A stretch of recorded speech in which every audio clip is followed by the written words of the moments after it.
So last week, I startled myself. Doesn't happen a lot. So for the last few weeks, I don't remember exactly how many, I've been kind of looking at that phrase that kind of came to Pastor Ed when he was in his dark night, and I got clarity. It wasn't his cancer journey, it was before the cancer. It was when the church went through the process in 1998, where a lot of the majority of the church left. Basically, everybody but the Flemings left, I think. but a lot left, and so it was during that time that he was really having a difficult time, and heard God say to him one day, "Ed, just be with me, I'm more than enough." And once again, the first time I ever heard him pray or preach that out, that phrase kind of stuck with me, and that phrase became so synonymous with my story. I said this a few weeks ago, that I forgot that didn't happen to me.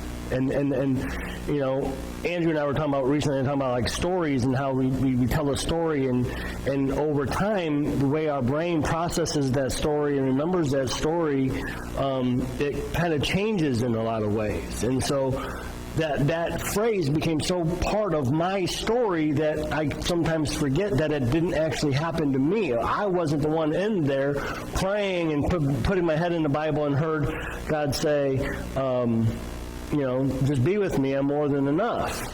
And so, but the way our brains work, like I said, I remember I've heard so much about Ronald Reagan getting shot, and he got shot in the middle of the day, and my mom's soap operas got interrupted to broadcast that Ronald Reagan had gotten shot, and I heard that story so many times that I remember that day. I remember the day Ronald Reagan got shot. I was down on the floor, and I was playing with my Tonka truck, and my mom's soap opera was interrupted with the news that Ronald Reagan got shot. Ronald Reagan got shot in 1981. I was born in 1982.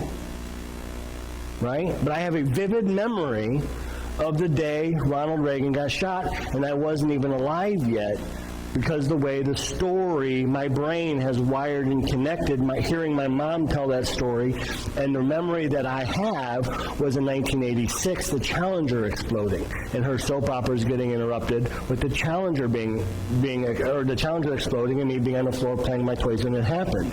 But hearing my mom say that also happened when Reagan got shot, I connected it and my brain rewired it, right? So stories happen that way. But anyway, the point of this story is just be with me, I'm more than enough. And so then last Sunday, we're talking about Jesus praying in John 17. And why are we not answering God's prayer? God is praying for us to be one, and it's up to us to answer God's prayer. And the absurdity that it's our responsibility to answer God's prayer, but it's true. We're the only ones who can make us be one just as they are one. And Jesus is praying, allow them to be one as we are one. And it's up to us to fulfill that. But we like our divisions, and so we don't really want to be one. We don't really want to be, we want to be united with each other here because, we all look the same, and we talk the same language, and we come from similar situations, and, we like the same people, and so it's easy for us to be one here, but it's not always easy for us to be one with people out there, people who don't talk the same language we do, who don't look the same way we do, who don't dress the same way we do, who don't think the same way we do. And so, talking about all this, and I simply said, why isn't God enough for us? It was like, boom. I stunned myself into silence for a few seconds. Because I'd never said that before. And I'd never realized that before.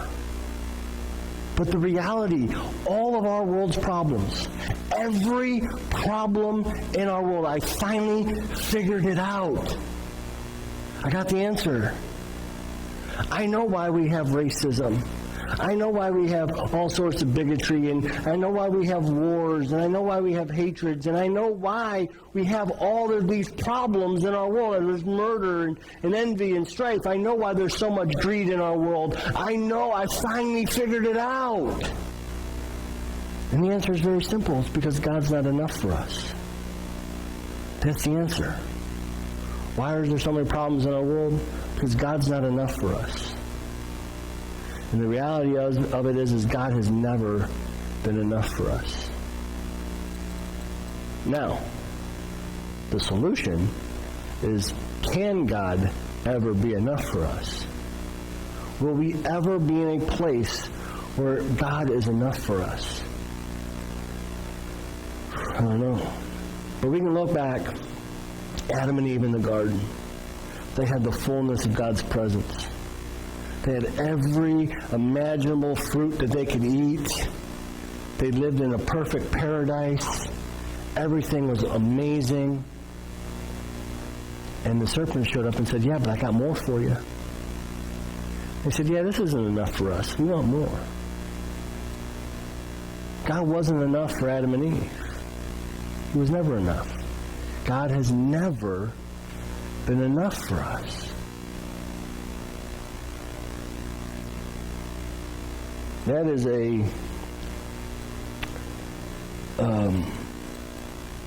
pretty hard thing to admit sometimes. So you think, oh, I'm a faithful person, and I trust God. But reality looks at the way in which we live our lives, the way in which we think about things, the way we keep thinking that the world's problems are because of that group of people and not because of me. There's everything going on right now, right? All the problems in our country are because of the other side, not my side. I'm on the right side. Regardless of what side you're on, all the problems are because of them. But the reality is the problems are because of you. The problems are because of me. Because we keep thinking that we're on the right side. Because just being on God's side isn't enough for us. We're not willing to trust God enough to say, you know what, God? I'm not going to be on that side anymore. I'm not going to be on that side anymore. I'm just going to be on your side. But the problem is that being on God's side, we don't feel like we have the protections that we need. It's not enough for us because there's still evil going on in the world. I still need to be protected by this group, or I need to be protected by that group, and I need to be protected from that group by that group because God's protection isn't enough for me. Because we're not fully willing to not be slaves to fear anymore. I'm no longer a slave to fear. I am a child of God. But yet we continue to live our lives every day enslaved to fear. Because just being a child of God isn't enough for us. And this has been happening since the beginning. So today we're going to be in 1 Samuel chapter 8. Now I'm going to read the whole chapter. And I mentioned last week I don't usually like, one of the first things that Pastor Ed taught me, and I also was taught it in homiletics, is you don't really want to read a whole big passage at once because it tends to get a little bit boring. You lose people when you're reading, right? And so that's why I try not to do that. But once again, sometimes you have to, and I want to read this whole chapter. It's not that long of a chapter, okay? So just try to bear with me. I'm going to read the whole thing, and just like I said, try to follow. If you have your Bible, follow along. So 1 Samuel chapter 8. When Samuel became old, he made his sons judges over Israel. The name of his firstborn was Joel, and the name of his second was Abijah. They were judges in Beersheba. Yet his sons did not walk in his ways, but turned aside after gain. They took bribes and perverted justice. Then all the elders of Israel gathered together and came to Samuel at Ramah, and they said to him, Behold, you are old, and your sons do not walk in your ways. Now appoint for us a king to judge us like all the nations. But the thing displeased Samuel when they said, Give us a king to judge us. And Samuel prayed to the Lord, and the Lord said to Samuel, Obey the voice of the people in all that they say to you, for they have not rejected you, but they have rejected me from being king over them, according to all their deeds that they have done from the day I brought them out of Egypt, even to this day, forsaking me and serving other gods, so that they are also doing to you. Now then, obey their voice. Only you shall solemnly warn them and show them the ways of the king who shall reign over them.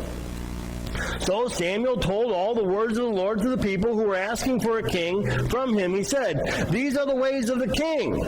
He will reign over you. He will take your sons and appoint them to his chariots and to his horsemen and to run before his chariots. And he will appoint for himself commanders of thousands and commanders of fifties, and some to plow his ground and to reap his harvest and to make his implements of war and the equipments for his chariots. He will take your daughters and to be perfumers and cooks and bakers. He will take the best of your fields and vineyards and olive orchards and give them to your servants. He will take the tenth of your grain and your vineyard and give it to your officers and to his servants. He will take your male servants and your female servants and the best of your young men and your donkeys and put them to his work. He will take a tenth of your flocks, and you shall be his slaves. And in that day you will cry out because of the king whom you have chosen for yourselves. But the Lord will not answer you in that day. But the people refused to obey the voice of Samuel, and they said, "No, but there shall be a king over us, that we may also be like all the nations, and that our king may judge us and go out before us and fight our battles." And when Samuel had heard all the words of the people, he repeated to them to the ears of the Lord, and the Lord said to Samuel, "Obey their voice. Make them a king." Samuel then said to the men of Israel, "Go every man to his city." There are a few passages in that jump out. But the gist of it is the Jews saying, "We want a king." Samuel saying, "No, you don't want a king." "No, we want a king." "No, you really don't want a king." "No, we want a king." "Okay, fine. Here's a king." "Oh, why'd you give us a king?" And so it's funny because I was reading this, and so you have the prophecy that they're going to cry out, right? And so there's a prophecy here. And in that day you will cry out because your king whom you have chosen for yourselves, but the Lord will not answer you. That's a prophetic statement from Samuel. And so I'm like, man, I got to find a verse or somewhere where that prophecy is fulfilled. And I'm looking and I'm Googling and I'm searching. I called Pastor Ed, and him and I talked on the phone forever. And basically what it all boiled down to is there isn't one. It's the rest of the Hebrew Bible. From this moment on, the rest of the Hebrew Bible is the Jews saying, "Oh my gosh, why did you give us a king?" Now, there were some good times with kings, but the majority of them were bad. And the kings ended up dividing the kingdom. Right? You had one kingdom of Israel, and then that all got divided up, and then you had all these other kings all over the place in Israel. And there's kings and kings and kings, and they're all doing terrible things, not all, a few. Several years ago, I did a thing on kings, and some of you might remember it, some might not. But I'll just kind of flip through here quickly. Such and such was king, and he did evil in the sight of the Lord. Jehoshaphat did right in the sight of the Lord. Jehoiada, he did evil in the sight of the Lord. Amaziah did right in the sight of the Lord. Azariah did evil in the sight of the Lord. Uzziah did right in the sight of the Lord. Zechariah did evil in the sight of the Lord. Bechiah did evil in the sight of the Lord. Pekah did evil in the sight of the Lord. Jotham, he did what was right in the sight of the Lord. Whatever his name is, he did not do what was right in the sight of the Lord. Hosea did evil in the sight of the Lord. Hezekiah did right what was in the sight of the Lord. Manasseh did evil in the sight of the Lord. I mean, I have all these highlighted. I can continue to read through them. There were a lot of kings, and the majority of them did evil in the sight of the Lord. And the majority of the kings made things worse for the people of Israel. And they spent a lot of the time under kings crying out. Good thing we don't do that anymore. Good thing we don't appoint our own kings for ourselves and then spend the next 4 years complaining about the king we chose. Good thing we learn from our history and we have stopped repeating it, right? Because once again, you learn history, you're doomed to repeat it. Good thing we learned and we stopped repeating that cycle. Good thing we stopped saying, "God, give us a king. Give us a human being that will reign over us, that will solve all of our problems." And he says, "Guys, I did, and you murdered him. I gave you the right one. I gave you the only human being that will ever do the right thing, and you murdered him.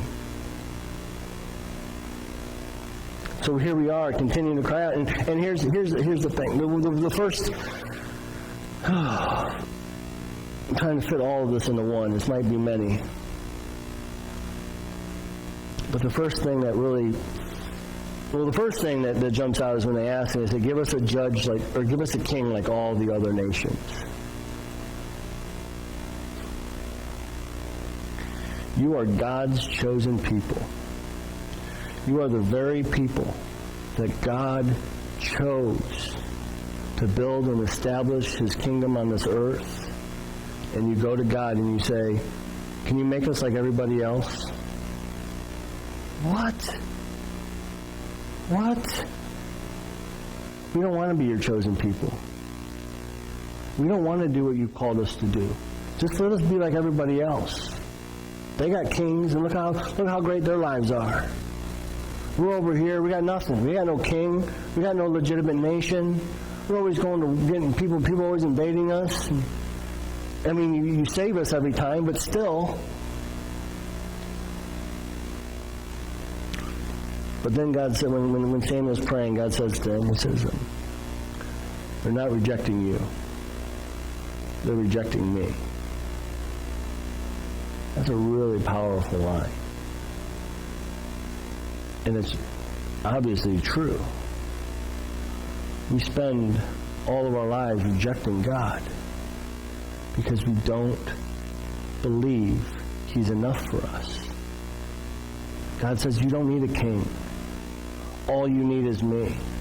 No, you're not enough. You're not going to keep me safe. I need this guy to be president because then my life's going to be better. I need this person to get elected to that office because I can't trust you to take care of my family. There's a lot of evil going on in this world right now, and we need to make sure that the right people are getting elected to office that are going to stop the evil. You're electing evil to stop evil. And you're wondering why you get more evil. Huh? What?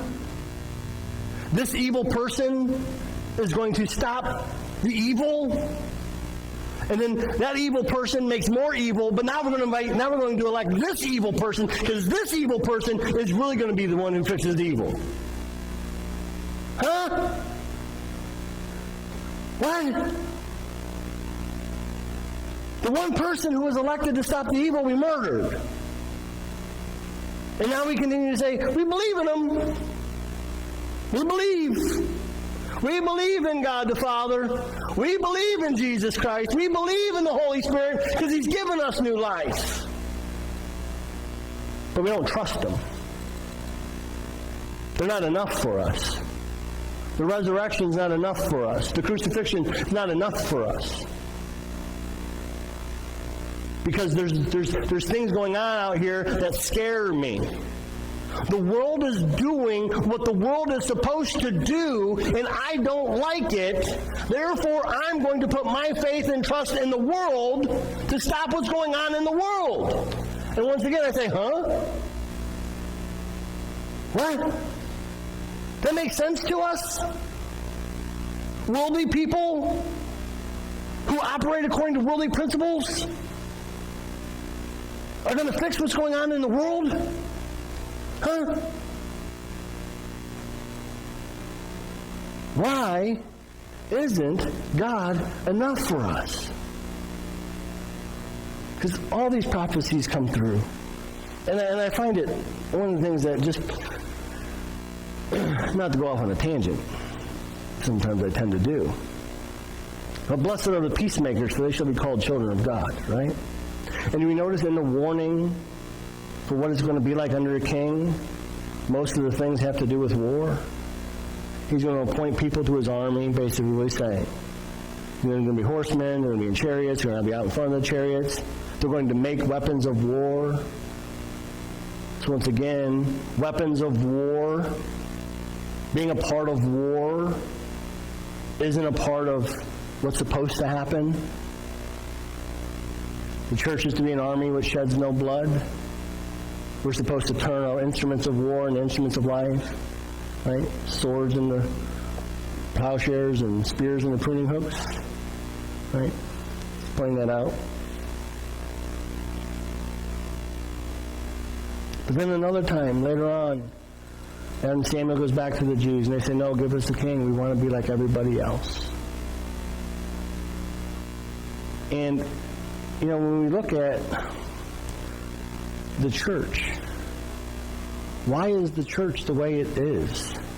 Why has the church been so institutionalized? Realistically, if we look at our church right now, we have chain churches. Right? Churches have become franchises and they're corporations, and now you have, main campus, and then you have East Campus and West Campus and South Campus. They're just chains. They're just church chains. We've made church this corporate structure that now has chains in it. Like, that boggles my mind. But why is it that way? Because we're saying to God, make us like them. Because what happened is Billy Graham crusades, right? Churches explode. Now everybody's going to church in our country. The majority of the people who are coming to church are business people. They know how to operate businesses. They get involved in the church, and they start structuring their churches like businesses. And we're taking worldly principles, and we're structuring our church with worldly principles. We have executives, and we have all the stuff that goes along with business structures. We look at our churches, and they have a corporate structure to them, because we're saying to God, make us like them. But where in Scripture does it say, make us like them? It says, make them like us. We're to be taking what we have, and we're supposed to be different than them. We're not supposed to have a king. We're not supposed to worship idols. We're not supposed to have other gods. We're not supposed to have chains in our churches. We're supposed to be different than the world. And we're supposed to be going into the world and showing them a different way, but instead we continue to say, make us like them. Once again, good thing we've learned our history so we don't repeat it. How many more times do we have to look here? History that we've all learned, and recognize we're still repeating it. And I hope we're not sitting here listening to this saying, yeah, I can't believe people do that. I'm hoping we're sitting here thinking like, man, I can't believe I do that. I do that. But chances are, we're probably sitting here thinking, yeah, those people that do that, I can't, good thing I'm not like them. But the reality is we are. I'm not innocent in all this. I'm not saying I don't do this. We all do it. The objective is to stop blaming the other side for what's going on and start blaming ourselves for what's going on. Because we're the reason why it's happening. Because for God isn't enough for us. And if God was enough for us, we would stop behaving the way we behave. But He's not. We continue to think that this human being is going to be the solution to our problems. This guy is going to make everything better. Because it's always a guy. It's never a woman. Well, a woman can make things better. Right? And I'm not saying that. I would never say that. I put a woman in charge of everything.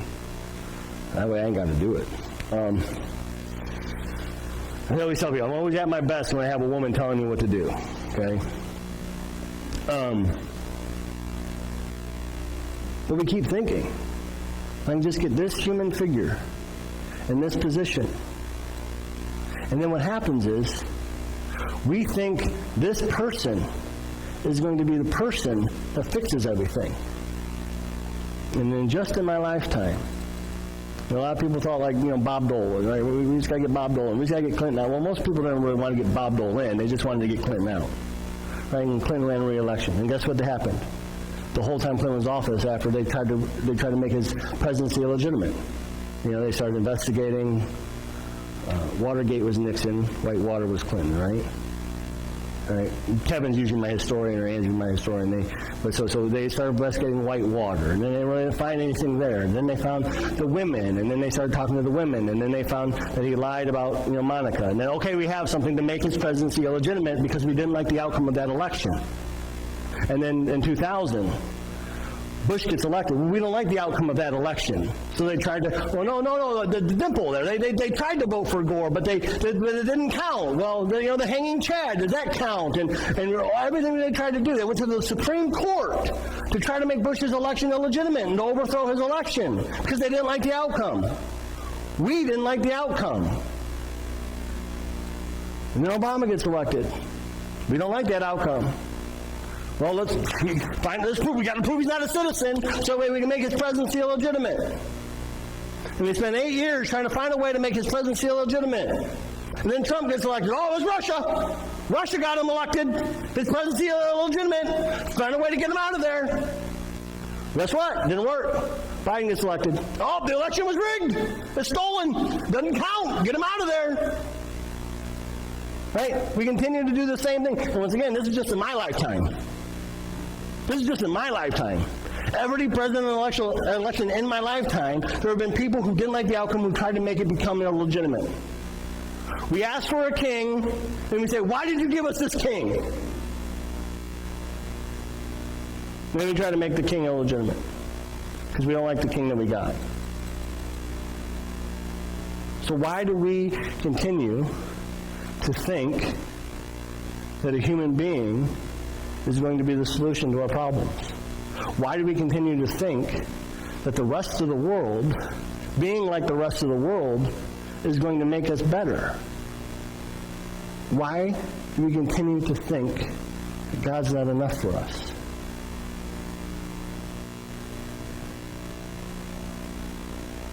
I'm telling you, I haven't been shaken. I haven't been shaken in a long time like I was last week when I said, why isn't God enough for us? So much so that I spent a lot of my week here studying and preparing a sermon. Steve was out here, Tuesday or Wednesday mowing, and I've been here practicing this. I ain't done that in years. I couldn't get it out of my head. I couldn't stop. Like, why? Oh my gosh. God isn't enough for us. He's not. It's a hard thing to admit. And I can continue to say God's not enough for us. But it's easier for me to say God's not enough for us than it is for me to say God's not enough for me. If I look at my life, look at the way I think, it's really hard for me to admit, but I have to admit it. God's not enough for me. God's never been enough for me. First step in solving any problem is admitting that there's a problem. And the biggest problem we have right now in our world is that God's not enough for us. And if we can admit it, then we can begin to fix it. And it's not going to be a human being getting elected to an office that's going to fix it for us. It's going to be the Holy Spirit that fixes it for us. So we can continue to sing, we believe, and I'm no longer a slave to fear. We can sing those songs, but are we going to live those songs? Are we actually really going to believe? Are we going to no longer be a slave to fear because we are children of God? If we continue to repeat these stories, every Sunday I can do a different story out of the Old Testament and say, it's just as relevant today, because this story right here of the Jews going to Samuel and demanding a king, and I can look at that story and see that story repeated at least 1,000 times in human history. And it got the same result every time. But we keep thinking this time is going to be different. This time is going to be better. This election cycle, things are finally going to get fixed. And they just keep getting worse and worse and worse. We thought, I really thought after 2000, I'd never see an election that bad again. Everyone since it was just worse. I mean, I'm telling you, for the next, how many months should we have to March or to November? I'm just closing my eyes. There's going to be it's going to be bad. And in 2 years, it's going to be even worse. Because we keep trying to be like them. We're supposed to be, remember that old wise man in Ecclesiastes? Everybody else is out fighting the war. There's that one old wise man in the middle of the town saying, "Stop fighting!" And he saved the city. That's supposed to be us. We're supposed to be that poor old wise man standing in the middle of the town saying, "Stop fighting. Put down your weapons. Stop." But too many times, once the battle starts, we grab our weapon and we go out and we fight. Whether it's fighting on Facebook or it's fighting however, wherever we're arguing or wherever we're doing whatever we're doing.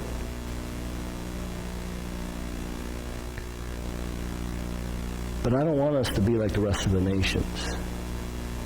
I don't want us to continue to reject God, because once again, they're not rejecting you. They're rejecting me. And we're still rejecting Him. I want to stop rejecting God.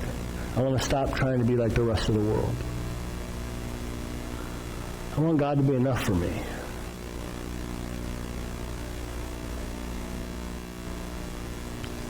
Now, how do we do that? How do we stop being so afraid of everything? How do we stop thinking that we have to get protected by a government system? Why or how can we just, you know what, I'm done. I'm just going to fully trust in God. Gas can be $8 a gallon. I'm going to trust that God's going to provide a way for me to pay for it. You know what I mean? I can be paying $15 for a pound of chicken. I'm going to trust that God's going to provide a way for me to pay for it. When are we going to start trusting Him? Because once again, I've paid a lot of money for a lot of things at a lot of different points in time in my life. Prices have gone up and prices have gone down. But the thing that was always consistent in all of that is God has always provided for me. God has always made sure that my mortgage was paid. God has always made sure that I had food, my kids were fed, whether I had a job or I didn't have a job. I went 2 years without a job before I came here, before I started here.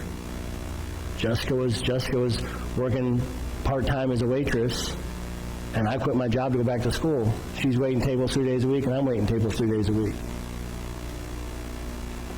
All our bills were always paid. God always found a way. So why don't I trust Him now? We both have jobs. We got a dual income. We got a couple kids. Things are good. I still don't trust Him, though. Why? Everything He's brought me through, think of your life, everything He's brought you through, and you still don't trust Him? He's still not enough for us? Why? How much does He have to do?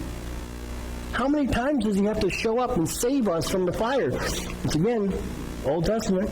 Time and time again, Israel got themselves in a fire. God showed up and saved them from the fire. Give us a king, we don't trust you. But what? I don't know. I want to say I trust God. I want to say God's enough for me. But the reality of it is He's not, and I don't. And I'm not the only one in here that has that problem. We need to find a way for God to be enough for us. We need to find a way. We need to stop getting involved in the wars and the battles.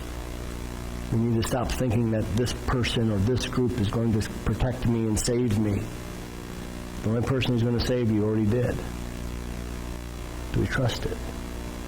Do we believe in it more than a song? Do we actually believe it?